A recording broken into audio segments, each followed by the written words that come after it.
जहाँ से हमारे देश को नाम देने वाले सम्राट भरत का जन्म हुआ हो और उसके बावजूद यदि हमारे शहर का अपेक्षित विकास नहीं हो पाया है, हम सब भी उसके जिम्मेदार हैं। लाढ़ांग चिल्लर खाल वाला जो मार्ग है हमारा, जिसको कि हम यहाँ की लाइफलाइन भी मानते हैं, उसका खामियाजा हम कई बार भुगत भी रहे हैं। जो आज की स्थिति है, जो फैसला आया है, जो आंदोलन चला, कितने संतुष्ट हैं आप उस फैसले से? हम अपने उत्तराखंड के लिए 2 मंडल है हमारे, गढ़वाल और कुमाऊं, उसको जोड़ने वाली सड़क को 25 साल में नहीं बना पाए, तो कितना बड़ा ये दुर्भाग्य है हम सबके लिए। आजकल मैं मातृशक्ति को देखता हूँ, जो मंडलियाँ और पॉलिटिकल वे में तालियां बजाने के लिए हम मंचों तक पहुँच जा रहे हैं और मीटिंग्स में अपनी सहभागिता दे रहे हैं, उससे बहुत ज़्यादा कामयाब हमारी महिला शक्ति मातृशक्ति थी। अगर मैं आपको कहूँ कि आपकी मुख्यमंत्री जी के साथ सीधी मीटिंग हो जाए और 3 मांगे हम कोटद्वार के लिए मांगे, तो आपकी क्या होंगी वो 3 मांगे? आज नजीबाबाद, बिजनौर, जहाँ लोग जाने से डरते थे, नाम लेने से डरते थे, वहाँ जाना पसंद कर रहे हैं अपने इलाज के लिए भी, अपने स्वास्थ्य संबंधी सेवाओं के लिए। सिद्धवली धाम देखिए आज कहाँ पहुँच गया। पूरे हिंदुस्तान में मुझे लगता है लोग सिद्धवली धाम को जानते हैं, जो हमारे लिए बड़े गौरव की बात है। लेकिन क्या कण्वाश्रम को भी उसी तरीके से पहचान नहीं मिलनी चाहिए थी? कंचनपुरी में हम लोग ट्रेंचिंग ग्राउंड का एक आ रहा है, अब वो कुछ करना चाह रहे हैं तो हमारे लोग विरोध में आ गए हैं। तो आपको क्या लगता है, क्या वो विरोध सही है? हाथ मांगो तो पुलाव आवत है। चुनाव से 3 महीने पहले, 4 महीने पहले ही सारे शिगुफे छोड़े जाते हैं और वो बट ऑब्वियस है कि कुछ टाइम बाद आचार संहिता लग जाती है, फिर वो कार्य नहीं होते। ये हर सरकार की परंपरा रही है। पहले एक जमाने में होता था कि देहरादून जाओ तो बड़े अच्छे से रहेंगे, स्वास्थ्य के लिए बड़ा अच्छा, हवाएं बड़ी ताज़ा। आज वो दिल्ली की तरह एक वायु बढ़ने की तरफ है। तो जो हम बाकी शहरों का डेवलपमेंट नहीं कर पाए हैं, उसकी मार देहरादून झेल रहा है। हम तो झेल ही रहे हैं, देहरादून भी झेल रहा है।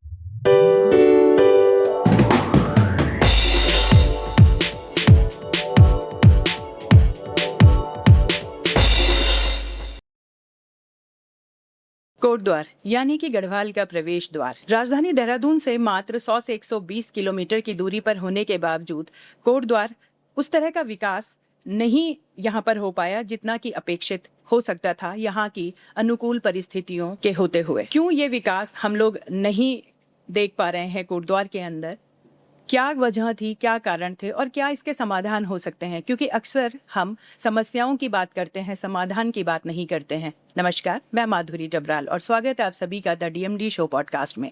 आज कोटद्वार की इसी समस्या और समाधान को लेकर हमारे साथ कोटद्वार के एक व्यक्तित्व हैं जो कि यहाँ के सामाजिक रूप से बहुत एक्टिव रहते हैं, शिक्षा के क्षेत्र में बहुत एक्टिव हैं और कोटद्वार से जुड़ी जब भी कोई विकास कार्य होता है तो वो बढ़ चढ़ कर यहाँ पर हिस्सा लेते हैं। तो आइए स्वागत करते हैं डू समथिंग सोसाइटी के फाउंडर और MKVN के ओनर मयंक कोठारी जी से। तो सर, बहुत स्वागत है आपका। सर्वे भवन्तु सुखिनः, डीएमडी शो का भी मैं बहुत धन्यवाद दे रहा हूँ। Thank you. तो मयंक जी, जैसा कि मैं जानती हूँ आप यहाँ पर बहुत एक्टिवली पार्टिसिपेट करते हैं, चाहे वो शिक्षा से संबंधित कोई कार्य हो, यहाँ का विकास कार्य हो या सामाजिक क्षेत्र में कोई भी यहाँ का विकास को लेकर कार्य हो रहा, बहुत एक्टिवली आप पार्टिसिपेट करते हैं। तो आपको बहुत सारी चीज़ें हैं जो कोटद्वार को आप धरातल पर बहुत अच्छे से जानते हैं, पहचानते हैं, क्या यहाँ पर है? सबसे पहले तो ये जानना चाहूँगी, जो डू समथिंग सोसाइटी का आपने निर्माण किया, क्या सोच थी उसके पीछे? देखिए, डू समथिंग सोसाइटी की जब आप बात कर रही हैं, तो हमारा मानना है कि every value has a value if it's value is valued. हर एक मूल्य का बहुत बड़ा मूल्य होता है यदि हम उसको वास्तविक रूप में मूल्य दें तो। जहाँ तक हमारे शहर की बात है, इस क्षेत्र को आप, जैसा आपने अभी कहा भी अपने उद्बोधन में, कि लगभग मात्र 120 किलोमीटर देहरादून से हम दूरी पर हैं, जो कि हमारी राजधानी भी है, और दिल्ली से भी हम, जो राष्ट्रीय राजधानी है, उससे भी 220 किलोमीटर की ही दूरी बहुत पर दूर है। नहीं है। उसके बावजूद ऐसा शहर जो कि बेटी बचाओ बेटी पढ़ाओ अभियान का उद्गम स्थल रहा हो, जहां से हमारे देश को नाम देने वाले सम्राट भरत का जन्म हुआ हो, महर्षि कर्ण की वो तपस्थली रही हो, 2 नेशनल पार्क्स के बीच में स्थापित ये शहर है। राजाजी और कॉर्बेट दोनों छोर पर हैं और बीच में हम लोग हैं। और उसके बावजूद यदि हमारे शहर का अपेक्षित विकास नहीं हो पाया है, तो इसके जिम्मेदार, जहां नेतृत्व तो है ही, लेकिन हम लोग भी जनता के रूप में हम सब भी उसके जिम्मेदार हैं। और मुझे लगता है कि ये जो स्थान है, ये तो राष्ट्रीय पटल पर इस स्थान को स्थापित किया जाना चाहिए था, और जिसकी शुरुआत कहीं ना कहीं एक ज़माने में हुई भी थी। कुछ लोग आते हैं, नेतृत्व भी आता है, छोटे छोटे प्रयास किए भी हैं लोगों ने, लेकिन जिस प्रकार से किया जाना चाहिए था, ऐसा आज तक बड़ा नहीं हो पाया है। ये हम सबका दुर्भाग्य रहा है। मयंक जी, जहाँ तक मैंने आप लोगों का जो कार्य है उसको देखा है, समझा है, तो पिछले मैं देखती हूँ लगभग 90 के दशक से जो है वो आप लोग यहाँ पे बहुत बड़े लेवल पे कोटद्वार को एक पहचान दिलाने का काम आप लोग कर रहे हैं। आपके पेरेंट्स हो गए, आप स्वयं में, अब आप भी इस मुहिम से जुड़ गए हैं, शुरुआत उन्होंने की थी। तो जहाँ तक कि मैं देख रही हूँ, तो अगर आप पीछे वाला जो अपना टाइम आप देखें, क्योंकि आपको अपनी लेगेसी आप लेकर आगे चल रहे हैं, पीछे अगर आप देखें, तो अगर आप पीछे मुड़कर देखेंगे तो क्या आपको अपनी सबसे बड़ी उपलब्धि लगती है और क्या आपको चैलेंजेस नजर आए? देखिए, जैसा आपने कहा कि अपने शहर को पहचान दिलाने का कार्य निश्चित रूप से हर एक व्यक्ति को करना चाहिए, और ये मैं किसी के लिए नहीं कर रहे हैं हम लोग। बिल्कुल। ये अपने लिए कर रहे हैं, क्योंकि जब भी मैं जहाँ भी दुनिया के जिस भी कोने में मुझे जाने का मौका मिला, जब मुझसे पूछा जाया करता था कि आप रहने वाले कहाँ के हैं, तो अपनी आइडेंटिफिकेशन बताने में बड़ी तकलीफ होती थी। लोगों को समझाना बड़ा मुश्किल हो जाता था। जिसको दिल्ली समझ आता था उसको हम दिल्ली का बताते थे, जिसको बद्रीनाथ समझ आता था उसको हम अपने आप को बद्रीनाथ का बताते थे। तो लोगों को बिजनौर नजीबाबाद भी समझ आ जाता था, लेकिन कोटद्वार समझ नहीं आता था। हरिद्वार, देहरादून, ऋषिकेश सब समझ आता था। ये विडंबना ये है। विडंबना थी। और ये चिंतन भी था कहीं ना कहीं, और इसीलिए लगभग 80 के दशक से हमारे दादा दादी जी, हमारे माता पिता जी इस कार्य में लगे। और महर्षि कर्ण के नाम से, क्योंकि सम्राट भरत की जन्म स्थली है ये, जी। और यहीं पर महर्षि कर्ण ने शकुंतला का लालन पोषण किया, और बेटी बचाओ बेटी पढ़ाओ अभियान का इसीलिए मैंने उद्गम स्थल भी कहा है। आजकल हम कह रहे हैं, बिल्कुल। लेकिन उन्होंने इसको क्रियान्वयन किया सबसे पहले।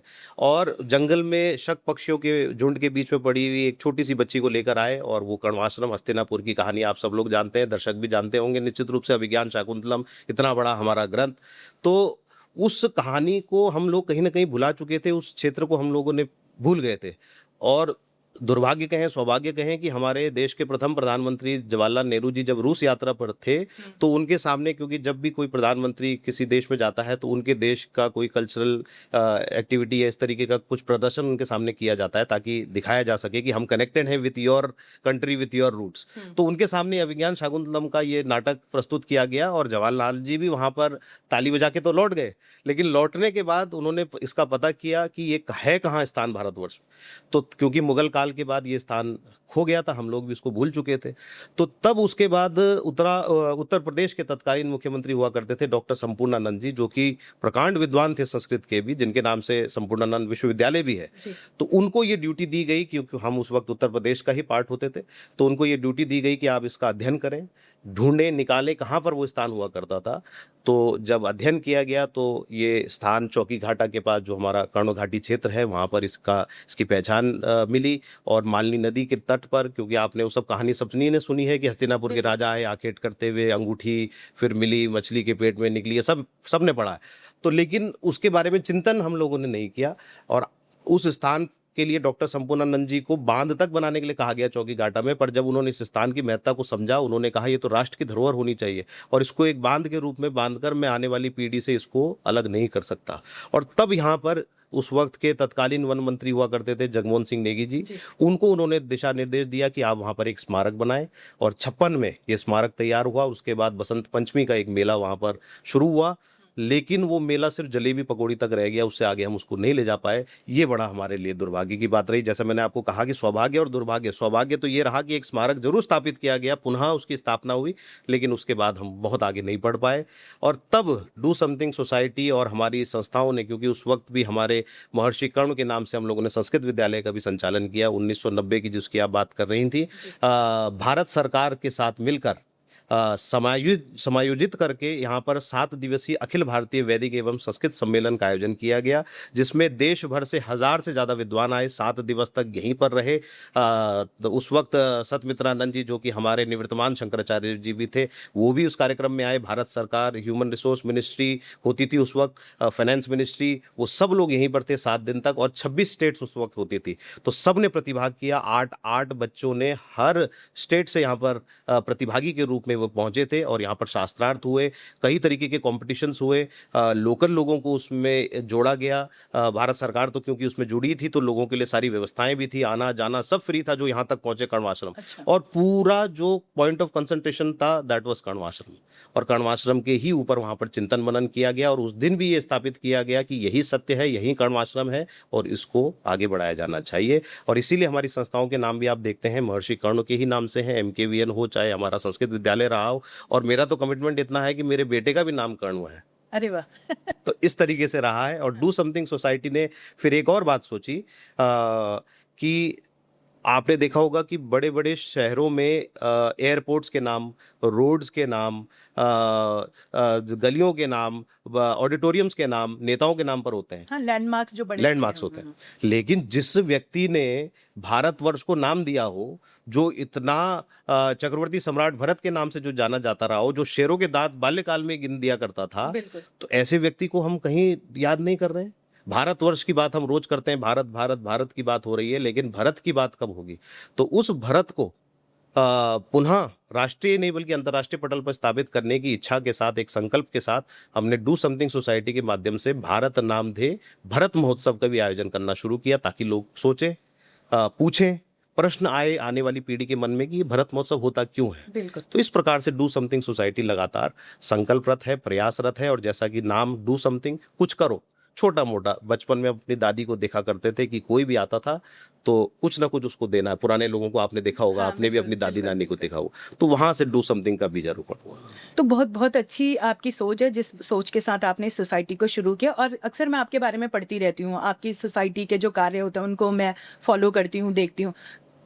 फिर भी मयंक जी, मेरा एक प्रश्न आता है कि इतने सालों से आप जो है वो भरत नाम दे भारत महोत्सव आप कर रहे हैं यहाँ पे, कि जो कि आपको इस कण्व नगरी को पहचान दिलाने के लिए हो रहा है। जी। क्या आपको लगता है कि अपेक्षित पहचान मिल पाई? मुझे तो नहीं लगता है कि जिस तरीके से इसको अंतरराष्ट्रीय पटल पर चमकना चाहिए था, एक पूरे देश का नाम यहाँ से पड़ा है, तो इस तरह का यहाँ पर आकर हम लोग मायूस हो जाते हैं, तो फिर क्या कहेंगे आप? नहीं, निश्चित रूप से देखिए, बड़ी अच्छी बात है एक, कि आज तक किसी भी पार्टी के किसी भी नेतृत्व ने, क्योंकि करना तो पॉलिटिकल हैंड से ही है ना, इतना बड़ा बिल्कुल। जब कार्य होगा, जब हमारा स्टैच्यू ऑफ यूनिटी बना, तो बिल्कुल। कहीं ना कहीं भारत सरकार ने जब इनिशिएटिव लिया तो इतना बड़ा काम हो पाया। अब इतने बड़े कार्य को सिर्फ एक छोटी सी संस्था तो नहीं कर पाएगी। हम तो ध्येय लगाने का काम कर रहे हैं, जो हमारी गढ़वाली जी, भाषा जी, में जी, कहा बिल्कुल, जाता है कि जगाने का काम, जागृति लाने का काम, और छोटा छोटा हमसे जो बन सके।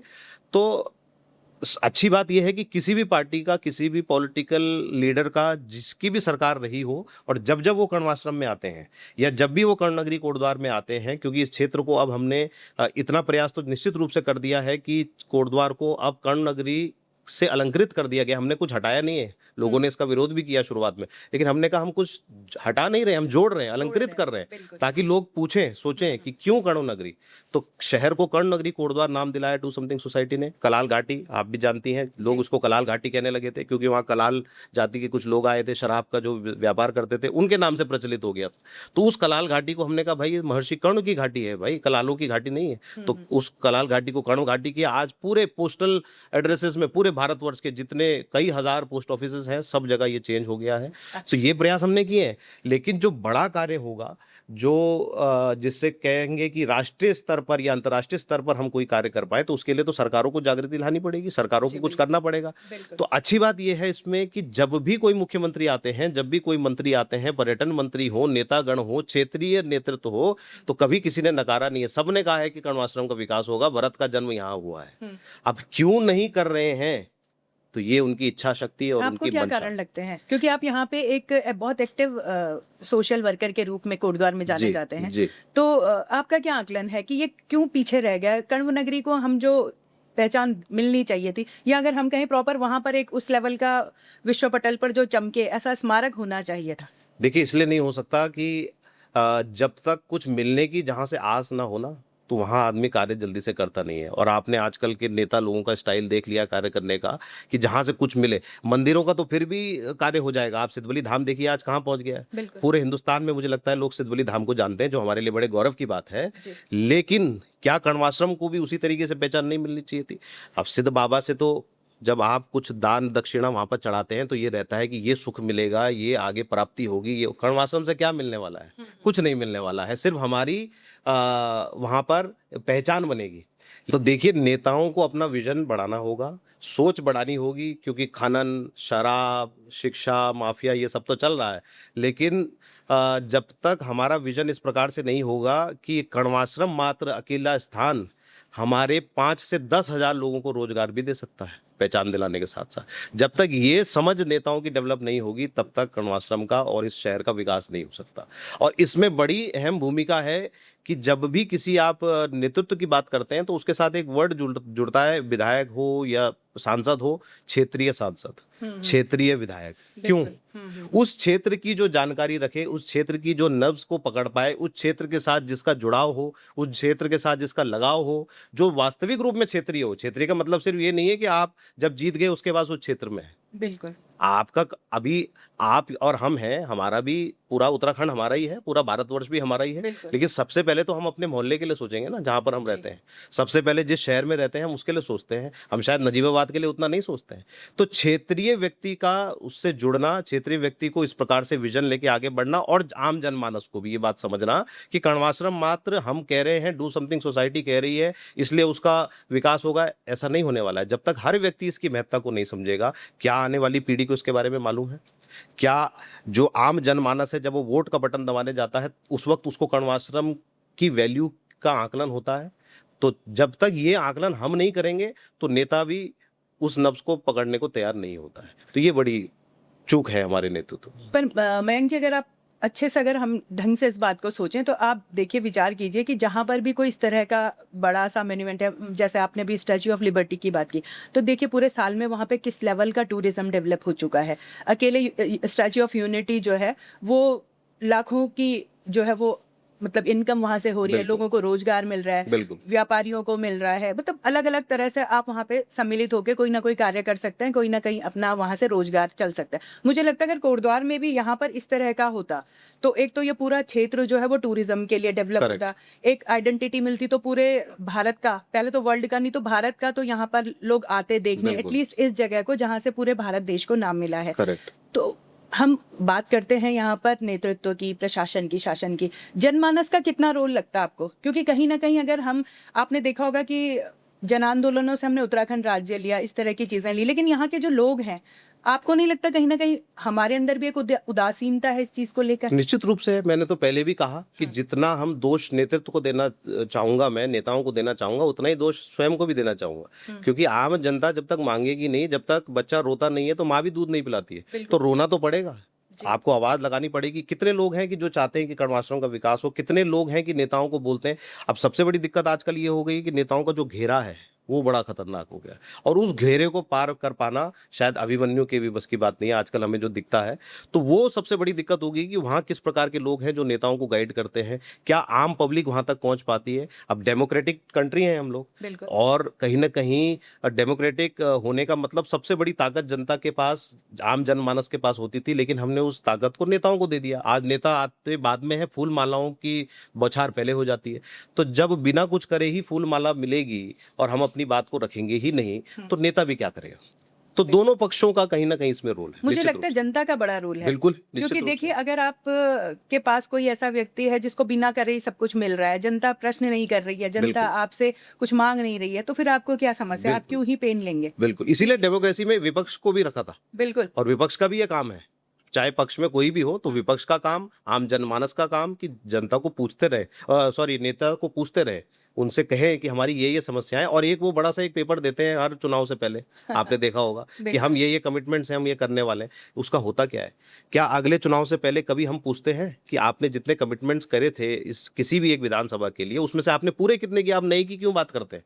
तो जब तक ये प्रश्न नहीं होंगे, जब तक हम अकाउंटेबल नहीं ठहराएंगे उनको, और अकाउंटेबल तब होंगे जब हम पहले जागृत होंगे, जब हमारे मन में पहले भाव होंगे अपने क्षेत्र के लिए। जब तक वो भाव नहीं होंगे, और वो भाव डेवलप कैसे होंगे, उसका बड़ा आसान तरीका है कि हम अपने बच्चों के भविष्य को देखते हुए नेतृत्व का चयन करेंगे। जिस दिन से ऐसा शुरू कर देंगे, वो जातिवाद, क्षेत्रवाद, ये वाद वो वाद छोड़कर इस वाद में चले जाएं कि मेरे बच्चे का कल भविष्य में क्या होगा। विकासवाद की अगर हम बात, यदि हम बात करेंगे तो निश्चित रूप से हम सही नेतृत्व को भी चुन पाएंगे, और जब सही नेतृत्व आएगा तो शायद हम जागृति। अभी हिमाचल प्रदेश है, आप देखिए वाईएस परमार साहब ने कितना शानदार वहां कार्य हाँ, किया। किसी एक व्यक्ति ने इनिशिएटिव लिया और आज तक उसका आज फायदा इतना बड़ा अंतर है। बिल्कुल। और आप गढ़वाल और कुमाऊं में ही अंतर देख लीजिए, आप कोटद्वार और हल्द्वानी रामनगर में अंतर देख लीजिए। अब मैं तो कहता हूँ मतलब बड़ी अच्छी बात है कि कोई आगे बढ़ गया, लेकिन कॉम्पिटिटिव एज तो ये होता है कि हम एनालिसिस करें, कंपैरिजन करें, शॉर्ट एनालिसिस करें।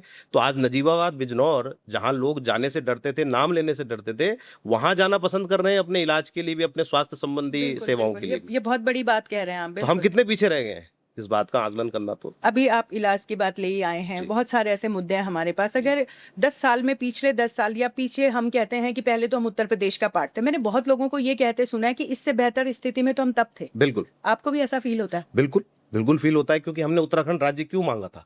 क्या इसके पीछे सोच थी कि ये पर्वतीय राज्य होगा, जहां पर कि हमारे उत्तराखंडियत को हम जीवित रख पाएंगे, जहां आप, और ऐसा नहीं है कि हम लायक नहीं थे, लेकिन शुरुआत में यदि ये केंद्र शासित प्रदेश हो जाता, शुरुआत के 10 साल 15 साल इस तरीके से हो जाते, तो शायद इस राज्य की परिस्थिति स्थिति कुछ और ही होती, दशा दिशा कुछ और ही होती। और उत्तराखंड के लोग तो बहुत मेहनती लोग हैं, लेकिन सरकारें तो हमको निकम्मा बनाने का काम कर रही है। जो आजकल रेवड़ी सिस्टम हो गया है, मुफ्तखोरी हो गई है, और हमारे लोगों ने पहाड़ काट कर अपने लिए रहने के स्थान बनाए, बिल्कुल। और आज हम उन पहाड़ों में कहते हैं कि यहाँ रहा नहीं जा सकता, यहाँ कुछ किया नहीं जा सकता। और बच्चों का और स्वास्थ्य का नाम लेकर हम कोटद्वार जैसे शहरों में, नीचे जो प्लेन्स वाले शहर है उसमें उतरे थे, लेकिन आज आप रोजगार की स्थिति देखिए, बच्चों के भविष्य की स्थिति देखिए, कि लोग कोटद्वार से भी भाग चुके हैं, अब सब दिल्ली बम्बई की तरफ देख रहे हैं। तो उस पहाड़ को छोड़ने का हमारा फायदा क्या हुआ? ना हम पहाड़ के रहे, ना हम प्लेन्स के रहे, हम तो दूसरे जगहों पर जाकर रहने को मजबूर हो गए। तो इस पे सोचना, इस पे मंथन करना बहुत आवश्यक। आपको क्या लगता है कि जो पिछले 25 सालों में, चलिए उससे पीछे हम नहीं जाते हैं, जी। लेकिन जब से हमारा उत्तराखंड बना, मुझे लगता है कि कोटद्वार की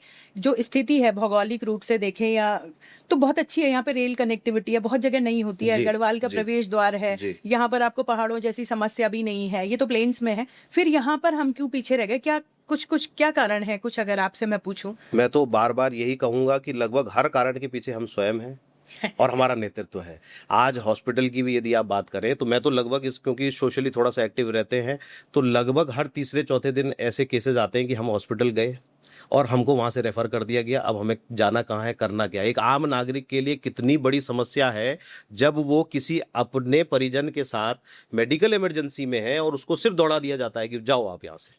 कोशिश ये होती है कि हॉस्पिटल से उस कैसे छुटकारा पाया जा सके उस मरीज से। क्या ये स्थिति होनी चाहिए थी हमारे हॉस्पिटल? हमको तो पूरे पहाड़ को केटर करना चाहिए था। हमारे कर्णनगरी कोटद्वार को से तो कहीं ना कहीं पूरा वेस्टर्न यूपी भी उम्मीद बांधता था एक जमाने में, कि भाई इस शहर में जहां से योगी आदित्यनाथ जी जैसे नेतृत्व निकले हों, जहां से इस गढ़वाल क्षेत्र से कितने मुख्यमंत्री, कितने बड़ी बड़ी पोजीशंस में हमारे लोग हैं, चाहे अजीत डोभाल जी की आप बात करें, चाहे रॉ के हमारे चीफ रहे हो, चाहे एसबीआई के एक बार चेयरमैन रहे हो भट्ट साहब, तो बलोदी जी, कितने लोग। तो लेकिन हमारा क्षेत्र तब भी उसके बावजूद पीछे रह गया। तो कहीं ना कहीं हम लोग सबसे पहले जिम्मेदार हैं इसके। मयंक जी, मैंने आपको देखा है पर्सनली, लालढांग चिल्लर खाल वाला जो मार्ग है हमारा, जिसको कि हम यहाँ की लाइफलाइन भी मानते हैं पूरे उत्तराखंड की, अगर इस क्षेत्र गढ़वाल और कुमाऊं क्षेत्र की बात करें तो है ही है। उसका खामियाजा हम कई बार भुगत भी रहे हैं। जो आज की स्थिति है, जो फैसला आया है, जो आंदोलन चला, कितने संतुष्ट हैं आप उस फैसले से? देखिए, सोशली आपने कहा एक्टिव रहते हैं और पॉलिटिकली भी हम चाहते हैं कि लोगों को जागृत करें, और आप उस मार्ग के आंदोलन में भी सक्रिय भूमिका में थे। जी। हमारा, जैसे मैंने कहा ना, डू समथिंग, जहां पर भी बन पड़े कुछ करो। लेकिन कहते हैं कि if you will not involve in politics, politics will eventually interfere in your life. तो हम पॉलिटिक्स को इंटरफेयर ना करने दें, बल्कि हम पॉलिटिक्स में इंटरफेयर करें अपने लिए, अपने क्षेत्र के लिए। तो ये बड़ा इंपॉर्टेंट है।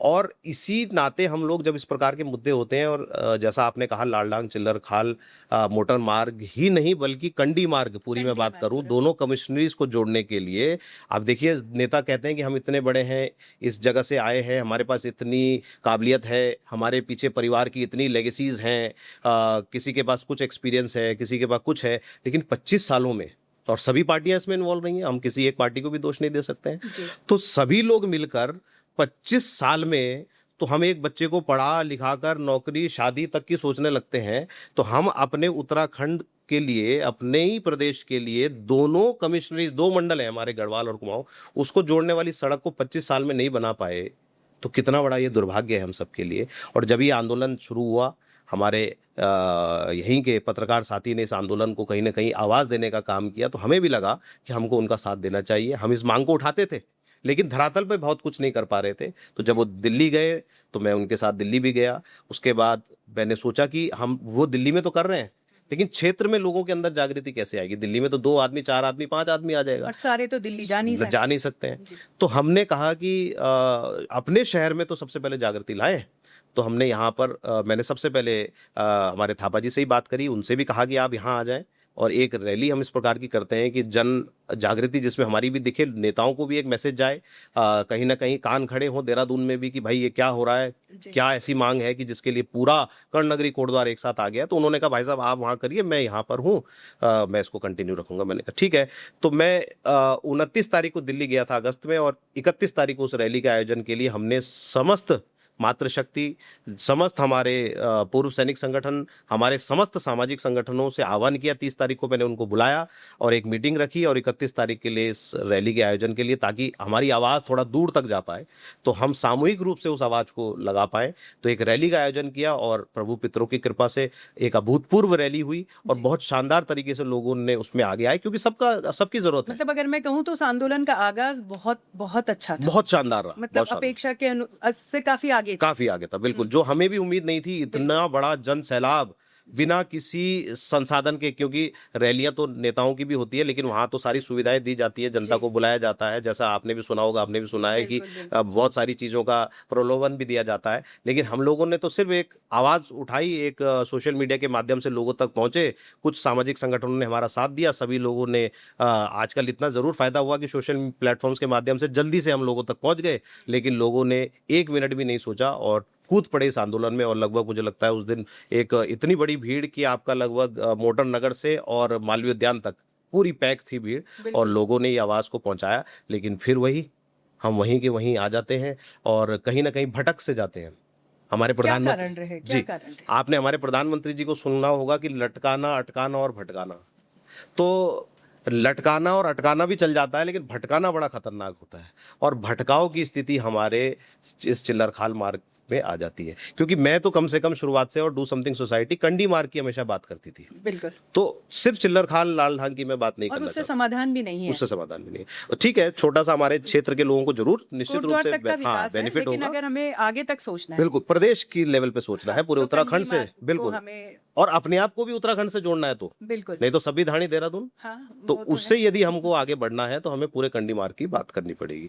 और कहीं ना कहीं नेता भी जिस तरीके से इन्वॉल्व है, और कुछ गलतियां हमारी भी है कि कई हमारे लोग थोड़ा एक्सट्रीमिटी में ज़्यादा बिलीव करते हैं, या तो नेताओं को फूल मालाओं से ही ला देंगे, या फिर गालियां देना शुरू कर देंगे, जिसका मैं कभी भी समर्थक नहीं रहा हूं। मैंने अपनी जितनी भी बार मैं उस रैली के दौरान या उस आंदोलन के दौरान मैं मौजूद रहा हूं, मैंने हमेशा कहा कि कार्य तो एंड ऑफ द डे नेताओं को ही करना है, उन्हीं के थ्रू होना है। तो हमारे कुछ डेलीगेशंस होने चाहिए डिफरेंट, जो कुछ लोग कहीं पे धरना कर रहे हैं तो वो धरना करें, कुछ लोग जाकर अधिकारियों से मिले, कुछ लोग नेताओं से मिले, कुछ लोग अपनी बात तहसील में रखें, अलग अलग क्षेत्रों के लोगों को हम क्योंकि जोड़ें। एक ही व्यक्ति सारी चीज नहीं कर सकता। और इसी कड़ी में हमने आदरणीय पीसी जोशी जी, जो लगातार कई सालों से लगे हैं रामनगर से, उनसे भी संपर्क साधा, और वो आए भी मेरे पास यहाँ पर। अब इतने ओल्ड एज के आदमी वो भी आने को तैयार है, तो कहीं ना कहीं क्षेत्र के लिए सोच रहे हैं, आए यहाँ पर, प्रेस कॉन्फ्रेंस भी करी, सब चीज करी। लेकिन फिर वही हुआ कि हम लोग कहीं ना कहीं, देखिए, फिर जिस दिन एक डिसीजन भी आया था कोर्ट का, उस दिन भी लोग बहुत उत्साहित हो गए थे और बहुत खुशियां मनाई गई थी। हाँ। और मैंने उस दिन भी कहा था, डिसीजन पता नहीं था किसी को, नहीं पता, बिना पढ़े, बिना पढ़े। बिना समझे। हाँ। तो मैंने यही कहा था कि अति उत्साहित मत होइए, तुरंत आप खुश भी हो जाते हैं, तुरंत आप नाराज भी हो जाते हैं। अरे भाई, कार्य होना है, सामाजिक है, कोई घर का आपसी संबंध का नहीं है कि हमको खुश करना है, कोई हमसे खुश हो गया तो बहुत अच्छा, हैप्पी हो गया, हैप्पी मोमेंट, सैड मोमेंट्स, वो वाली स्थिति नहीं है। बिल्कुल, बिल्कुल। तो यहाँ पर हमको तो ये सोचना है कि रोड बनेगी, कैसे बनेगी, और कब तक बनकर तैयार होगी। तो अभी भी जितने भी आश्वासन आ रहे हैं, मैं धन्यवाद दे रहा हूं सभी नेतृत्व का, जिन्होंने भी इसमें, चाहे हमारे सांसद जी हो, विधायक जी हो, लोकल का नेतृत्व हो, लोकल के हमारे आंदोलनकारी हो, सबको मैं बारंबार धन्यवाद दे दूंगा। लेकिन मैं ये जरूर एक जागरूक नागरिक के नाते जानना चाहता हूं कि रोड किस दिन तैयार होगी, दिन और तारीख, तो उस दिन माला लेकर जाएंगे तो आनंद आएगा। और जो हम ये पहले ही आनंदित हो जाते हैं, वो बड़ा तकलीफ देता है। तो इस वजह से हम लोग, जो मैंने कहा, भटक जाते हैं, तो बहुत जल्दी हम लोग एक्सट्रीम्स पर चले जाते हैं, जिस कारण से भटकाव आ जाता है। तो अभी आए दिन अगर मैं देखूं तो हम भी सोशल मीडिया के माध्यम से, हमारी भी देखते रहते हैं हम कि अब रोड बनने वाली है, अब उसमें कमर्शियल वाहनों के लिए पहले था बंद हो गई है, अब है कि उसमें चल लेंगे, तो इस तरह की चीजें आती रहती हैं। कोई कंक्रीट आप बता सकते हैं कि उसमें क्या है?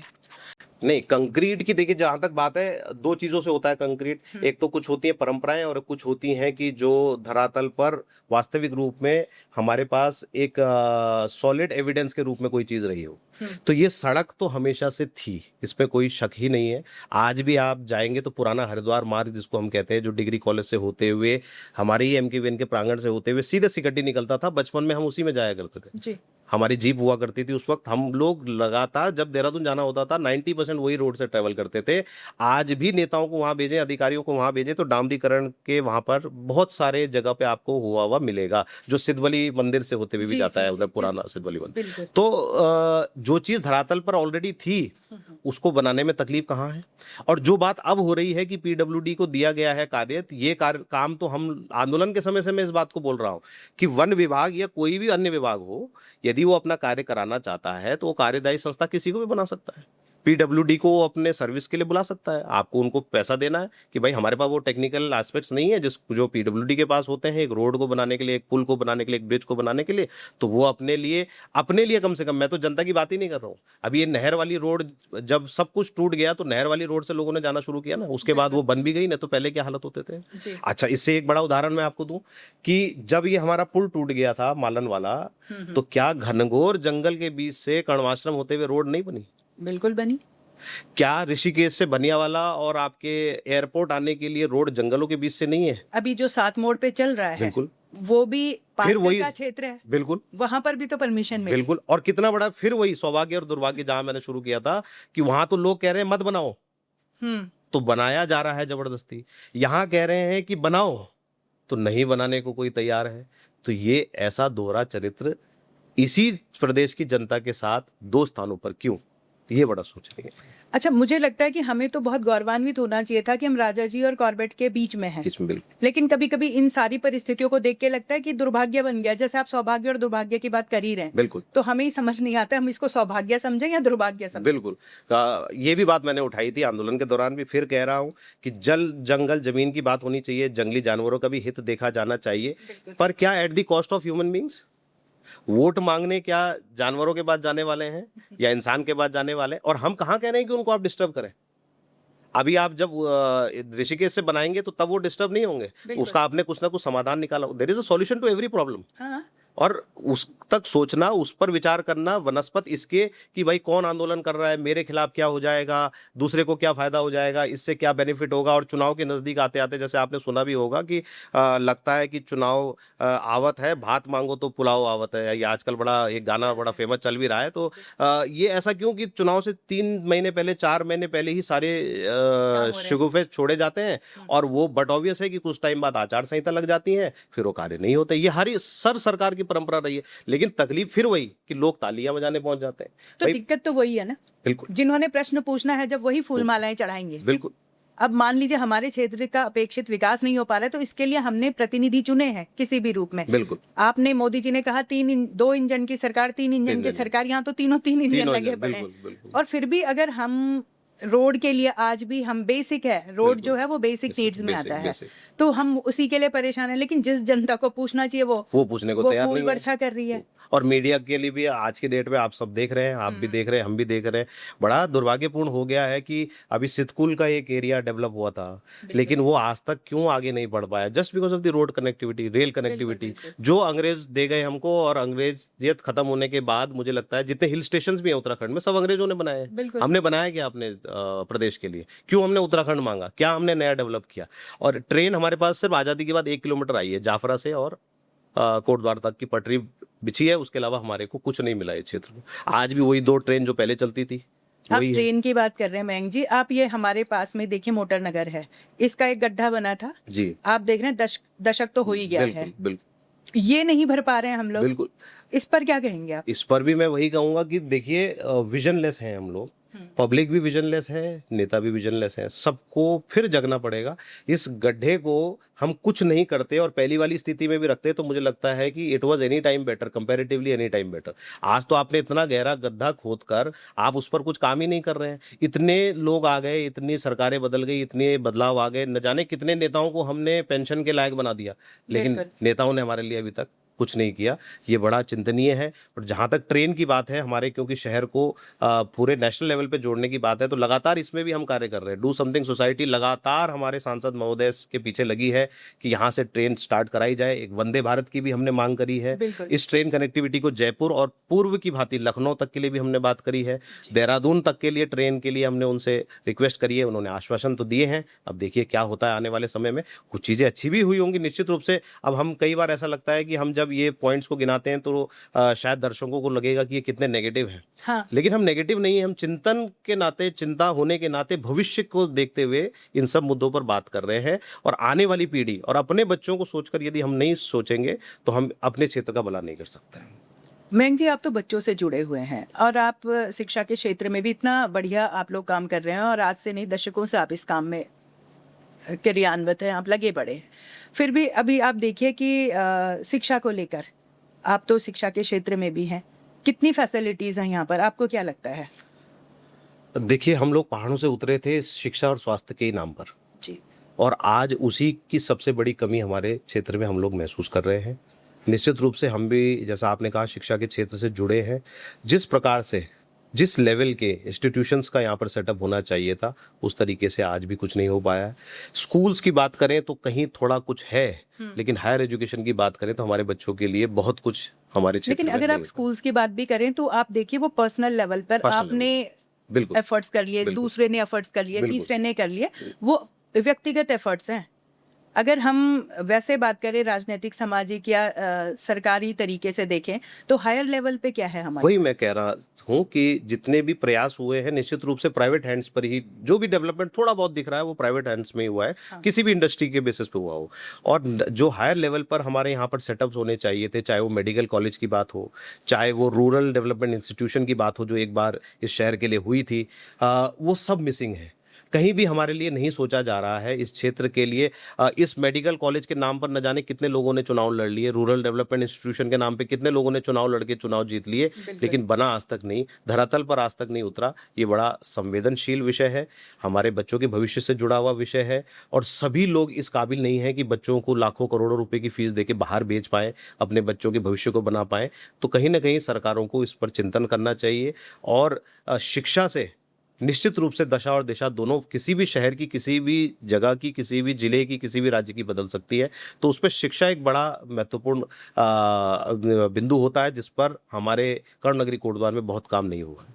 मेरी अक्सर जैसे पॉडकास्ट के माध्यम से मेरा लोगों से मिलना होता है, बातचीत होती है, तो बातों बातों में मतलब मेरे पास कई लोग ऐसे आते हैं जिन्होंने बहुत एक्साइटमेंट के साथ कोटद्वार में अपने स्टार्टअप किए किसी भी रूप में, तो लेकिन कुछ टाइम के बाद मैं देखती हूँ कि वो एक्साइटमेंट सब एक तरफ हो जाता है और उदासीनता छा जाती है। उनको वो अपेक्षित सपोर्ट ना तो यहाँ के लोगों से मिल पाता है, ना जो यहाँ पर हमारा तंत्र है उससे मिल पाता है, और फिर कहीं ना कहीं हमें भी फिर वो दिल्ली और देहरादून की तरफ ही मुँह उठाए देखने लगते हैं।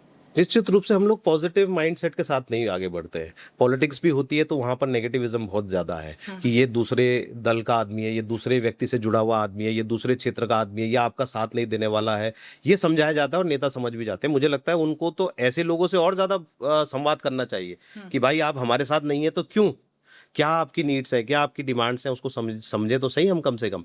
तो पॉजिटिविटी की कहीं ना कहीं कमी है। आप देखिए, ज़्यादा दूर मत जाइए। कई बार कहा जाता है कि हम इस शहर को ऐसा बना देंगे, बड़े बड़े शहरों के नाम लेके।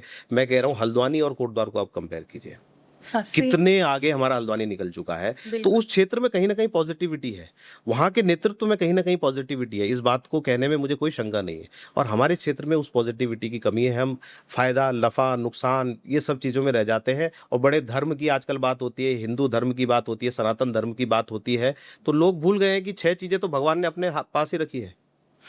लाभ, हानि, यश, अपयश, सब विधि हाथ, 6 चीजें तो भगवान ने भी बताया। तो उस चीज में क्यों पढ़ते हो? आप ये सोच के चलें, नेतृत्व जिस दिन ये सोचेगा और नेतृत्व के अगल बगल घेरा बनाने वाले लोग ये सोचेंगे कि भाई काम करेंगे तो हम चल पाएंगे। अच्छा, किसी भी घर में कोई कमी होती है, या चाहे वो बड़ा व्यक्ति भी हो, कोई उससे गलती हो, तो हम उसको समझाते हैं या छुपाते हैं? बात करते हैं, संवाद करते हैं, समझाने का प्रयास करते हैं ताकि वो गलतियां ना हो। यहाँ छुपाया जाता है पॉलिटिक्स में कि भाई हमारी पार्टी ये गलती कर रही है तो हम इसके बारे में चर्चा ना करें, नुकसान होगा। अरे भाई, आप अभी क्षणिक सोच रहे हैं, लॉन्ग टर्म सोचे तो कितना बड़ा नुकसान होगा। बिल्कुल। आप उस पर यदि चिंतन मनन करना शुरू करेंगे तो आप अपने नेता के लिए भी वास्तविक रूप में सोच, नेता को भी ये भ्रम में रखते हैं सब लोग, और वो जो घेरा है उसी ने लगभग जो सर्वनाश है सब जगह, किसी भी पार्टी का हो। आज आप कांग्रेस की स्थिति देखिए, कहाँ पहुंच गई थी कांग्रेस। ठीक है, आज फिर रिवाइव हो रही है, अच्छी बात है, विपक्ष का होना उतना ही महत्वपूर्ण है। लेकिन यदि ये हुआ है, और भारतीय जनता पार्टी भी आज की डेट में यदि ये सब चीजें झेल रही है और आगे भी झेलने की परिस्थिति दिख रही है, तो सिर्फ इस वजह से कि जो घेरा है वो सबसे खतरनाक है। नेताओं से ज्यादा डेंजरस वो घेरा है जो किसी भी सही काम को सही तरीके से आगे बढ़ने में एक बहुत बड़ा रोड़ा होता है। जो मैंने व्यक्तिगत रूप में महसूस किया है। एक आप देखिए कोटद्वार में नशे का कारोबार वैसे तो पूरे ही उत्तराखंड में पूरे भारत में ही मैं सुनने में आता है, लेकिन क्योंकि हम अभी आपने जैसे पहले कहा था पहले हम अपने घर की चिंता करते हैं फिर हम दूसरे को सुधारने चले, जी। तो कोटद्वार में नशे का कारोबार भी बड़ा फल फूल रहा है, सारे लोग इसके विरोध में हैं, कोई नहीं चाहता और फिर भी ये फल फूल रहा है, तो कहाँ कमी रह गई है ये सारी चीजें? कमी हम में भी है, शासन प्रशासन में भी है। नशा लगातार बढ़ रहा है और इसीलिए डू समथिंग सोसाइटी का तो ध्येय वाक्य है कि शिक्षा ही नहीं संस्कार भी चाहिए, नशा मुक्त उत्तराखंड चाहिए। लगातार हम लोग विद्यालयों में जाते हैं। श्रद्धेय मान सिंह रावत जी का मैं यहाँ पर नाम लेना चाहूँगा, जमनालाल बजाज पुरस्कार से अलंकृत। उन्होंने पूरा जीवन इसी कार्य के लिए अपना समर्पित कर दिया। स्वर्गीय एडवोकेट जगमोहन भारद्वाज जी हों, सत्यप्रकाश थपलियाल जी हों, जो बड़े ही वयोवृद्ध समाज सेवी, हमारे पिताजी लगातार विद्यालयों में जाना, बच्चों को जागृत करना और इस ध्येय वाक्य के साथ जाना। सरकार को भी उन्होंने लिखा कि हर विद्यालय में सुबह असेंबली के दौरान ये प्लेज दिलवाई जानी चाहिए कि न हम नशे का सेवन करेंगे, न किसी को करने देंगे। न किसी को करने देंगे तो देख लेंगे, पहले सबसे पहले हम नहीं करेंगे। और शिक्षा निदेशक ने भी इस बात को हमारे सराहा था और उन्होंने पूरे उत्तराखंड के प्रत्येक विद्यालय को कहा था कि इस ध्येय वाक्य को आप हर दिन दोहराएं, क्योंकि देखिए हम लोग वही फिर से बात है कि जागृति ही ला सकते हैं, बोल ही सकते हैं, ध्येय ही लगा सकते हैं। रोज बच्चों को जब जगाते रहेंगे, जब बताते रहेंगे, मोटिवेट करते रहेंगे, प्रोत्साहित करते रहेंगे, उनके लिए कुछ इस तरीके के कॉम्पिटिशन्स रखेंगे कि क्यों नशे से दूर रहना is beneficial for an individual, तो निश्चित रूप से 1%, 2%, 5%, 10% लोगों में तो फर्क आएगा और ऐसे ही धीरे धीरे बदलाव आता है। हाँ, तो ये जो नशे का जाल है ये बहुत भयंकर है और बच्चा सब कुछ कर ले और नशे में पड़ जाए तो मुझे नहीं लगता वो किसी काम का है, और वो बहुत कुछ नहीं कर पा रहा है। और नशे से बच के यदि अपने जीवन भर में रह गया, मुझे लगता है खास करके माता बहनें इस बात को मेरी समझ पाएंगी, तो वो अपने परिवार, अपने समाज के लिए फिर भी कुछ ना कुछ कर लेगा। तो ये बड़ा जंजाल है जिससे हमको बचने की आवश्यकता है और ये थ्रू मोटिवेशन ही हो। मैम जी, एक चीज़ और देखने में आती है, जैसे हम बात कर रहे थे अभी कि विकास कार्यों को लेकर कि हमारा शासन प्रशासन जनता सब उदासीनता की ओर होते हैं, कोई जवाबदेही कोई तय नहीं करता है। लेकिन अभी एक मुद्दा हमें देखने को मिला कि कंचनपुरी में हम लोग ट्रेंचिंग ग्राउंड का एक आ रहा है। अब वहाँ पर प्रशासन का कहना है कि अब वो कुछ करना चाह रहे हैं तो हमारे लोग विरोध में आ गए हैं। तो आपको क्या लगता है, क्या वो विरोध सही है, होना चाहिए या नहीं? देखिए, ट्रेंचिंग ग्राउंड तो कहीं ना कहीं तो बनेगा ही। अब वो जहां भी बनेगा तो वहां के लोग यदि विरोध करना शुरू कर देंगे तो वो कभी नहीं बन पाएगा। तो क्या समाधान हो सकता है, इसके लिए संवाद। कभी भी आज हम भी बातचीत कर रहे हैं ना, बिल्कुल। इसी के माध्यम से हम कहीं ना कहीं कोशिश कर रहे हैं कि शायद कुछ सॉल्यूशन निकल जाए, या कोई हमारी बात ऐसी आ जाए कि जिसको छनकर शासन प्रशासन तक पहुंचे और कोई सोचना शुरू कर दे। तो इसी प्रकार से जनता का और शासन प्रशासन का जब संवाद होता है तो सॉल्यूशन निकल सकता है। तो कोई कार्य यदि हो रहा है तो उसको, उसके नेगेटिव एस्पेक्ट्स को जनता को यदि लग रहा है तो वो बात रखी जानी चाहिए। शासन उस पर क्या सॉल्यूशन हमको दे सकता है कि यदि ये बनेगा तो इसकी वजह से होने वाले जितनी भी परेशानियां हैं, इस तरीके से जब हम करेंगे तो आपको नहीं होने वाली है, तो जनता समझेगी। ऐसा नहीं है, जनता हमेशा से समझती आई है। जब कुछ नहीं होते हुए रोड टैक्सेस हम पे करते हैं इतने गड्ढों में रहकर भी, तो तब भी तो हम झेल ही रहे हैं, तब भी तो हम समझ ही रहे हैं, तो हम वहां पर भी समझेंगे निश्चित रूप से। लेकिन तरीका, सिस्टम, आईएएस अधिकारी आपको क्यों इतना पढ़ाया लिखाया जाता है, क्यों आपको, ताकि आप पब्लिक के साथ कैसे डील करें। Public dealing is the most important thing. तो पब्लिक को आप डील कैसे करते हैं वो बड़ा इंपॉर्टेंट है, और जब सही तरीके से डील किया जाएगा तो सॉल्यूशन निकल जाएगा। तो आपको लगता है यहाँ पे अभी पब्लिक डीलिंग सही से नहीं हो रही है, संवाद की संवाद की कमी है, संवाद की कमी है। और पब्लिक में भी फिर वही एक्सट्रीमिटी, या तो जिंदाबाद या फिर सीधे मुर्दाबाद। तो बीच का कहीं सिचुएशन जब तक हम नहीं रखेंगे, विन विन सिचुएशन हो जिसमें दोनों का फायदा हो। दोनों का फायदा। तो देखो बनेगा तो है और जरूरत है निश्चित। क्योंकि अगर हम देखें तो कहीं ना कहीं तो शहर का अगर कूड़ा है तो उसका निस्तारण भी होना चाहिए, उसके लिए जगह चाहिए, जगह तो चाहिए। तो कैसे होगा? तो लोगों की जो परेशानियां हैं उसको पॉइंट टू पॉइंट हम उसका सॉल्यूशन दें, that's the only way out. मैं जी, आप युवा हैं, शिक्षा के क्षेत्र में भी एक्टिव हैं, सामाजिक क्षेत्र में जैसे कि मैं जानती हूँ आप बोल भी रहे हैं, हम बात भी कर रहे हैं। अगर मैं कहूँ आप आज का युवा हमारा आपसे कोई एक सलाह मांगे तो आप क्या कहेंगे उसको? मैं तो सबसे बड़ी सलाह एक ही दूंगा कि अपनी जड़ों से जुड़े रहें। और जड़ों का जब मतलब होता है तो वहाँ हमारी सनातन परंपराएं भी अपने आप आ जाती हैं, हमारे संस्कार भी अपने आप आ जाते हैं, हमारी उत्तराखंडियत भी उसमें सम्मिलित हो जाती है और हमारी भारतीयता भी सम्मिलित हो जाती है।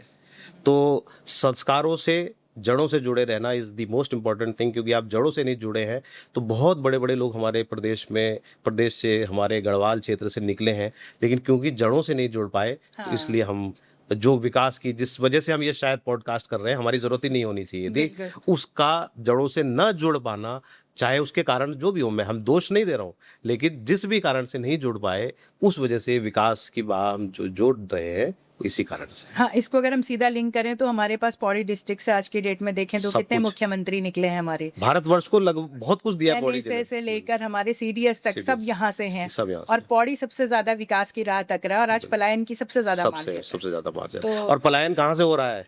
उस जगह से जहाँ की लेडीज एग्रीकल्चरल स्पेशलिस्ट थी पहले से, उनको सिखाने की जरूरत नहीं थी, बिल्कुल। जो डेयरी स्पेशलिस्ट थी पहले से, उस जमाने से। आजकल तो इंस्टीट्यूशंस और कॉलेजेस सेटअप हो रहे हैं, लोगों को सिखाया जा रहा है, तब भी हम नहीं कर पा रहे हैं। बिल्कुल। वो उस जमाने में गाँव में रहकर किस प्रकार से गाय का पालन होता है, किस प्रकार से पशुओं का पालन होता है, किस प्रकार से किस अनाज को कब उगाया जा सकता है, वो कितना ऑर्गेनिक था, वो कितना वास्तविक रूप में हमारे लिए लाभकारी था, हम उस चीज़ का फायदा ही नहीं उठा पाए।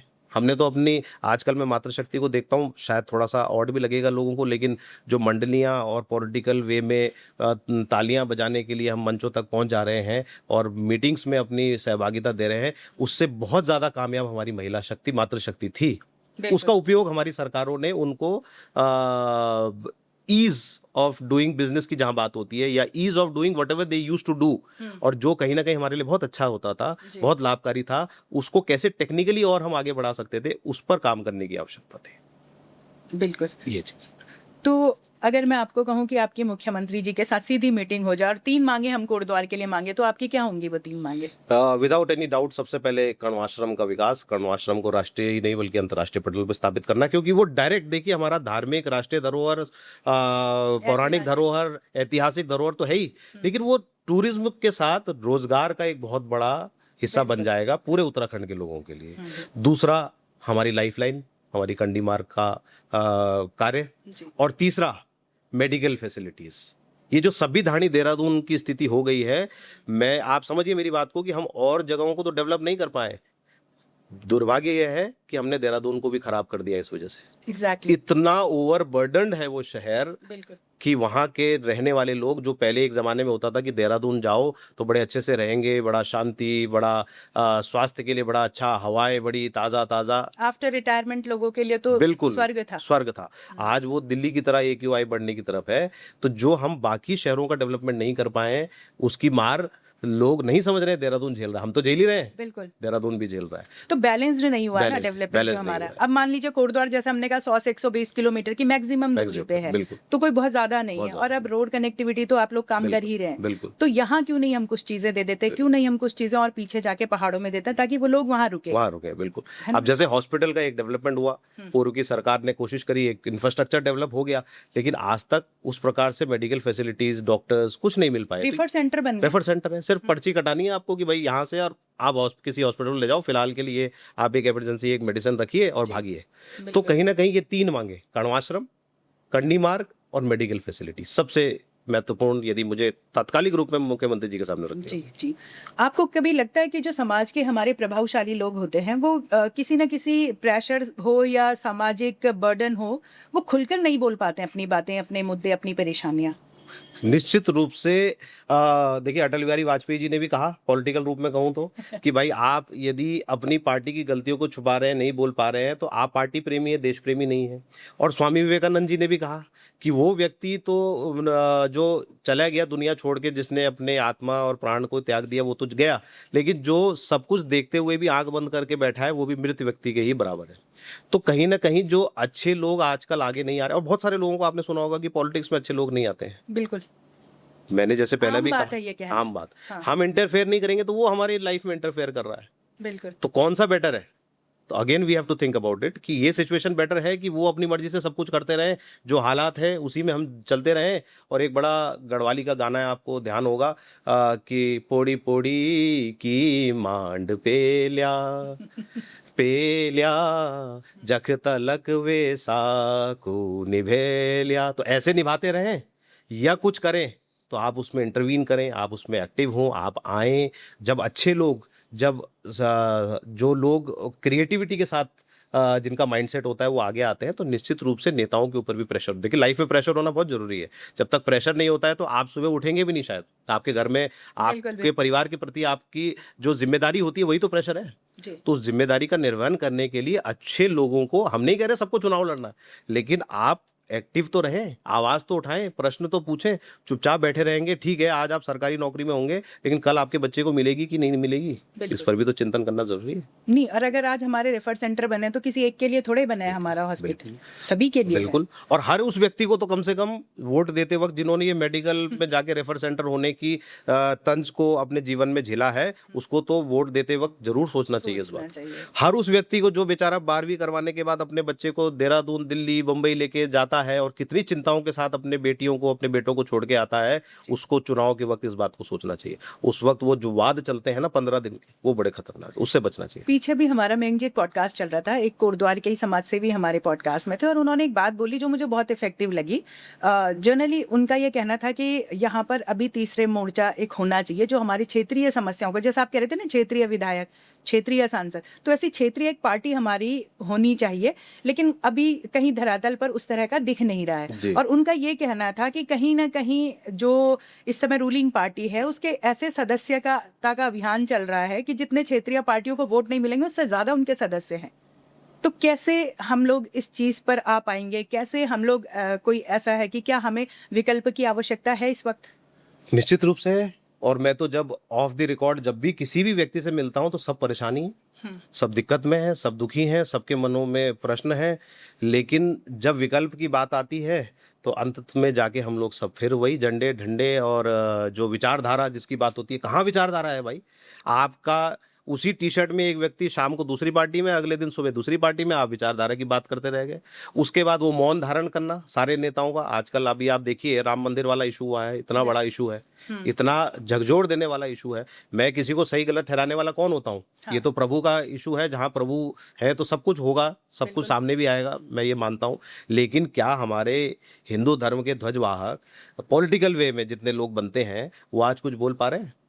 तो वो मौन धारण करना कितना सही है किसी भी कार्य के लिए? तो उसी प्रकार से जब आप तीसरे विकल्प की बात करते हैं, सब चाहते हैं, इच्छा सबकी है, लेकिन फिर वही प्रश्न आ गया ना कि प्रभावशाली लोग जो हैं वो खुलकर बोलते ही नहीं है।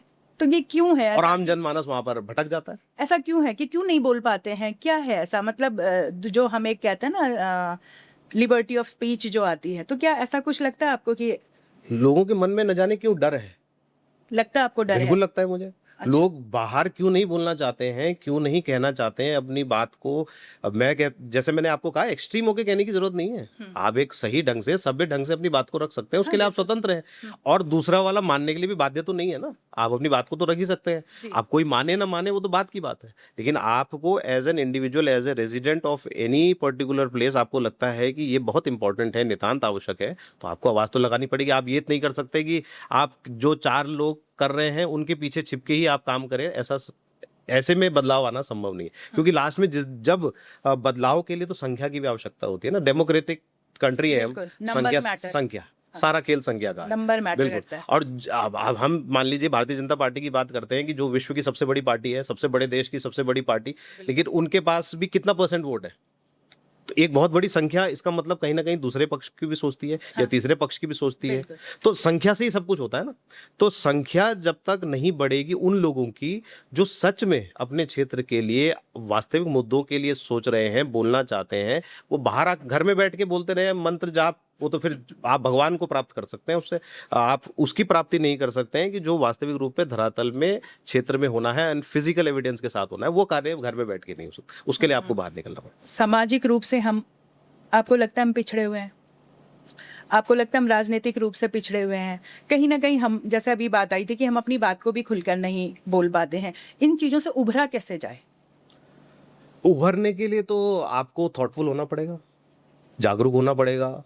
अपनी बात को, आप हमेशा जो भी बात रखता है उसको ये नहीं सोचना चाहिए कि मैं किसी को नीचे गिराने के लिए, पीछे हटाने के लिए, या किसी की प्रशंसा के लिए या आलोचना के डर से डू समथिंग। सोसाइटी में मैं बार बार इस बात को कहता भी हूँ कि प्रशंसा से पिघलना मत, आलोचना से उबलना मत, निस्वार्थ काम करता चल, क्योंकि इस धरा में सब धरा रह जाएगा और आपके द्वारा किया गया परोपकार आगे भी काम आएगा। अब जब परोपकार शब्द की मैं बात कर रहा हूं तो परोपकार इज नॉट जस्ट कि आप कुछ किसी को कुछ दे दें, किसी लिए कुछ कर दें, वही परोपकार नहीं है। आप सोच रहे हैं अपने क्षेत्र के लिए, अपनी आने वाली जनरेशन्स के लिए, वो भी बहुत बड़ा परोपकार है। तो जब तक हम आलोचना और प्रशंसा ये दोनों तरीके की चीज़ों से कि भाई हम ऐसा कह देंगे तो हमारी ये दल का नेता या ये छुट भैया नेता जो बड़े खतरनाक होते हैं, ये हमारे खिलाफ माहौल ना बना दें, हमको कोई डैमेज ना कर दें, हमारे बच्चों को कोई प्रॉब्लम ना कर दें, और इससे भी कि भाई हम इतनी प्रशंसा कर दें कि बिना कुछ करे हुए भी फूल मालाओं से लाद दें। इन दोनों से जब तक हम नहीं बचेंगे तब तक मुझे बहुत कुछ नहीं दिखता। 10 साल बाद आपका क्या विजन है? कोटद्वार को आप कहाँ देखना चाहते हैं? कोटद्वार को तो देखिए मैं बहुत आगे देखना ही चाहूँगा, क्योंकि मैं इस क्षेत्र में रहता हूँ। मैं यहीं रहने वाला हूँ, मेरे आने वाली पीढ़ी यहाँ रहती है। तो निश्चित रूप से मैं चाहूँगा कि हमारी एक पहचान हो, हमारे शहर के बारे में जब लोग पूछें तो उनको पता हो कि कोटद्वार कहाँ है, बताने की आवश्यकता ना पड़े। जैसे हरिद्वार ऋषिकेश को समझाने की ज़रूरत नहीं पड़ती है। और जब भी किसी को यहाँ आमंत्रित करें तो उसके अंदर एक उत्साह हो आने का। ये ना हो कि यार चलो देखते हैं, फिर कभी क्या करेंगे आकर, वो स्थिति। इवन लैंसिडॉन आज एक बहुत अच्छा पर्यटक स्थल के रूप में डेवलप हो रहा है, लेकिन आप पूछिए, वहाँ सर्वे कीजिए कि will the tourist return back, क्या उनका दोबारा आगमन होने का प्लान है? मसूरी, नैनीताल इतना ओवर क्राउडेड, इतना ट्रबलसम होने के बावजूद लोग 5-5, 10-10 किलोमीटर की लाइन झेलने के बावजूद वहाँ दोबारा जाना पसंद कर रहे हैं। बिल्कुल। लेकिन हमारे पहाड़ों में, हमारे गढ़वाल क्षेत्र में जहाँ इतनी संभावनाएं हैं, इस क्षेत्र में कर्णनगरी से ऊपर होते हुए, यहाँ के लिए हम कब सोचेंगे, कब हम नए हब्स डेवलप करेंगे जहाँ से लोकल टूरिज्म को भी होगा फायदा, पलायन की भी जो दिक्कत है वो दूर होगी, लोकल के लोगों को वहाँ पर बहुत रुकने का मौका मिलेगा, और जो लोग बाहर से आ रहे हैं उनका बार बार आवागमन होगा, तो निश्चित रूप से पूरे क्षेत्र का विकास होगा। चार धाम की आप बात कर लीजिए, तो क्या हम इस तरीके से सर्किट नहीं बना सकते कि एक तरफ से जाएं और एक तरफ से उतरें? बिल्कुल। ये मालिनी नदी को, जिस कर्णवाश्रम की हम बात कर रहे हैं, इसको गंगा की छोटी बहन कहा जाता है। और पूर्व में इतिहास में आप यदि खंगोलेंगे, आप अभिज्ञान शाकुंतलम को पढ़ेंगे, तो आप पाएंगे कि मालिनी नदी में स्नान करने के बाद बद्रीनाथ की यात्रा प्रारंभ होती थी, और हरिद्वार ऋषिकेश से उतरते थे लोग। अब उल्टा हो गया, just because of the commercialisation. वहां सब कमर्शियल हो गया, सब लोग, जैसे आपका कॉर्बेट की बात है, maximum of the area demographic base पे वो पौड़ी गढ़वाल में, हाँ। लेकिन कौन जानता है? सब रामनगर से जाते हैं। तो क्या इस तरीके से हम पूरे सर्किट को डेवलप नहीं कर सकते जिससे कि all round development of the state हो? हम नहीं बिल्कुल कह रहे हैं कि उनको आप हटा दीजिए, उनको काट दीजिए, बिल्कुल नहीं। जहां है वो रहे, वो भी हमारा उत्तराखंड है, वो भी हमारा उत्तराखंड है, वो भी हमारा भारत है। लेकिन जहां नहीं है वहां के लिए क्या हुआ, ये प्रश्न। पर वो फिर वही बात आ गई ना, जैसे आप अभी कह रहे थे कि देहरादून तो हमने ओवर क्राउडेड कर दिया, हर चीज में ओवर हो गई, अब वहाँ के लोग वहाँ रहना नहीं चाहते हैं, और बाकी जगह लोग इसलिए नहीं रहना चाहते हैं कि कुछ है ही नहीं, तो रहना कहाँ है? बिल्कुल। तो इसीलिए सर्किट्स डेवलप करने पड़ेगा। अभी कर्माश्रम को भारत सरकार ने लिया भी था टूरिज्म सर्किट में, लेकिन हुआ क्या एंड ऑफ द डे? एक छोटी सी मूर्ति जरूर माननीय विधानसभा अध्यक्ष जी ने लगाई है। वो मूर्ति 2019 में मैंने भी बनवाई थी डू समथिंग सोसाइटी की तरफ से। जब हमें वहाँ परमिट नहीं किया तो हमने फिर अपने ही संस्थान में उसको लगाना पड़ा। तो ठीक है, एक आपने शुरुआत कर दी, हम धन्यवाद देते हैं आपका, बारंबार धन्यवाद देंगे, लेकिन उसको बड़ा करना एक नेता के रूप में, एक पॉलिटिकल पार्टी के रूप में, एक नेतृत्व के रूप में, एक राजकीय नेतृत्व के रूप में आप उसको कितना बढ़ा सकते हैं, वहाँ आपकी कला है, वहाँ आपका नेतृत्व क्षमता है, वहाँ आपकी लीडरशिप है। और लीडर तो कभी भी हम लोगों को ये भी समझना पड़ेगा, लीडर वो होना चाहिए जिसके पास कोई विजन हो। जब हम लीडर्स को चुनते हैं तो विजनरी लीडर्स को हमको चुनना चाहिए। बार बार मैं इस बात को जोड़ देना चाहूँगा कि आपके बच्चे के भविष्य के बारे में उस लेवल पर क्या वो सोच पा रहा है ऐसे नेता का, जब तक हम चुनाव नहीं करेंगे, उस प्रकार के नेताओं को नहीं लाएंगे, कुमाऊं को वो नेता मिले हैं। आदरणीय पंत जी से लेके, तिवारी जी से लेके, और न जाने कितने नेता वहाँ रहे हैं जिन्होंने काम किया है, और वो दिखता है। ये हम कोई भाई हम तो सरकार में नहीं रहे, ना हम उनसे कभी मुलाकात हुई, लेकिन जो चीज़ दिखती है उसमें आंख बंद कैसे कर सकते हैं? तो यदि कोई भी दर्शक हल्द्वानी और कोटद्वार में डिफरेंशिएट नहीं कर पा रहा है, नजीबाबाद, बिजनौर और कोटद्वार में डिफरेंशिएट नहीं कर पा रहा है आज की डेट में, और वो चुनाव में वोट देने जाता है, तो मुझे लगता है वो अपने साथ भी विश्वासघाती कर रहा है, अपनी आने वाली पीढ़ियों के साथ विश्वासघात। तो ये फिर व्यक्ति की कमी है। ठीक, एनालिसिस होना चाहिए, अकाउंटेबिलिटी होनी चाहिए, सोच होनी। इतना बड़ा मुद्दा हम वोट देने जा रहे हैं, मतलब कि आप अपने लिए पॉलिसी मेकर्स का चयन कर रहे हैं। आप नेता वेता क्यों सोचते हो? Policy makers. बिल्कुल। आप पैसा कैसे खर्च होगा आपके क्षेत्र में, उसके लिए आप लोगों को भेजते हैं। घर में आप 20 रुपए का टमाटर लेने के लिए, अपने 2 बच्चे हैं तो उसमें चयन करते हैं कि ये सही है, ये 20 रुपए का ठीक इस्तेमाल करके 4 ठेलियां ढूंढते, 4 ठेली ढूंढे। उसके बाद आप आने के बाद चेक करते हैं, फिर उससे क्वेश्चन पूछते हैं, बेटा एक टमाटर तो उसने खराब दे ही दिया। और आप नेता जिन्होंने करोड़ों रुपए की धनराशि को आपके विकास के लिए लगाना है, उसको चुनते वक्त आप एनालिसिस नहीं करते हैं, आप सोचते नहीं हैं, आप खो जाते हैं दूसरी चीज़ों में, और वो नशा जो आपने कहा ना, वो बड़ा खतरनाक है। एक चीज़ और है, पीछे हमारा विधायिका जी के साथ एक पॉडकास्ट हुआ था, तब उन्होंने एक बात कही थी कि अगर हम कोई भी विकास कार्य रोड को लेकर हो या कन्वाश्रम को लेकर हो, तो उनका कहना था कि स्टे लगाने वाले भी तो यहीं के लोग होते हैं, कोई बाहर से किसी दिल्ली वाले को थोड़ा ही पता है कि स्टे कहाँ लगना है, कब लगना है, कैसे लगना है। तो कहीं ना कहीं आपको लगता है कि ये चीज़ भी विकास में बाधा करती है? हो सकता है और होता भी है, क्योंकि हम लोग भी देखते हैं बाधक बनते हुए, और कई लोग तो ऐसे हैं जिनके पास समय नहीं है, तो वो चींटी का ही रास्ता रोक देते हैं और कहते हैं जा बता भाई अब कहाँ से जाएगी। तो ऐसे भी लोग हैं। तो लेकिन इसका मतलब चींटी रुकेगी नहीं। आपका सरदार वल्लभ भाई पटेल का भी बना ना स्टैच्यू, बिल्कुल। तो बाधक वहां भी बने होंगे, विरोध वहां भी था। वहां भी हुआ होगा। दिल्ली मेट्रो भी गठित हुई, एम्स भी कभी गठित हुए होंगे, राम मंदिर भी इतने राम सालों मंदिर बाद भी बना गठित है। हुआ, है ना। 370 भी हटी। इतना अच्छा रेलवे सिस्टम डेवलप हुआ, मेट्रोज डेवलप हुई, तो वहां भी बाधक बने होंगे। कहीं परिस्थिति बनी होगी, तो कहीं मनुष्य बना होगा, तो कहीं कोई एनजीओ बना होगा, तो कहीं कोई और बना होगा। तो रास्ते ढूंढ पाना, उसका सॉल्यूशन निकालना, उसके लिए आपके पास आईएएस अधिकारी भी हैं, उसके पास आपके पास रूल रेगुलेशन भी है, उसके लिए आपके पास कोर्ट्स भी हैं, उसके पास संविधान भी है, और विल पावर। सबसे विल पावर है, इच्छा शक्ति है, तो उसके आगे कोई नहीं। बिल्कुल। आपके लिए मयंक जी बहुत टाइम भी हमने ले लिया आपका, और अगर मैं आपसे एक बात पूछूं कि सफल जीवन की आपके लिए जो अर्थ है वो क्या है? सफल जीवन का अर्थ मेरे लिए कम से कम कि आपके अंदर दया प्रेम का भाव लेते हुए अपने परिवार, अपने जड़, जड़ का मतलब जिस क्षेत्र से आप आते हैं उस क्षेत्र के लिए आपका जुड़ाव है, अपने परिवार के साथ, अपने माता पिता, अपने पूर्वज, अपने दादा दादी, अपने नाना नानी, जितने भी बड़े बुजुर्ग हैं उनके प्रति यदि आपका जुड़ाव है, लगाव है, उनके साथ जुड़कर आप अपने प्रोफेशनल जीवन में भी आगे बढ़ रहे हैं, तो ये जीवन में सब कुछ है। अदरवाइज सब कुछ पा लिया और जड़ों को खो दिया, फिर क्या पाया। तो चलिए, बहुत अच्छा लगा आपके साथ बैठे, और बड़ी अच्छी अच्छी बातें निकल कर आज आई हैं कोटद्वार को लेके, और मुझे लगता है एक बहुत अच्छा फ्रूटफुल पॉडकास्ट ये होना चाहिए।